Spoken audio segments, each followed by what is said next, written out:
Парламент – это сердце канадской демократии. Расположенный в столице страны Оттаве, это федеральный законодательный орган страны. Это означает, что парламент принимает законы, которые влияют на всю страну в определенных областях, таких как рыболовство, торговля, оборона или почтовые услуги. Все это напрямую затрагивает всех канадцев, независимо от того, где они живут. Парламент состоит из 3 частей – монарх, сенат и палата общин. Сенат и палата общин – это место встречи парламентариев, которые представляют канадцев и обсуждают важные для них вопросы. Сенат не только предлагает свои собственные законопроекты, но и обсуждает, изучает и уточняет предложения по новым законам, принятым палатой общин.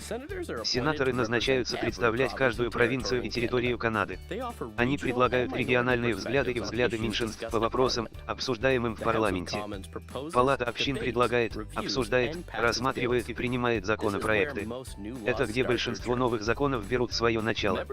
Члены парламента в палате общин избираются такими же канадцами, как и вы.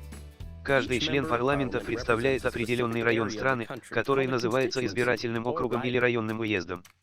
Третья часть парламента – это монарх. Монарх является главой государства и представлен генерал-губернатором Канады. После того, как Сенат и Палата общин приняли законопроект, генерал-губернатор подписывает его.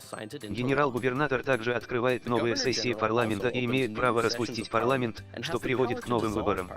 Это лишь некоторые из ролей генерал-губернатора.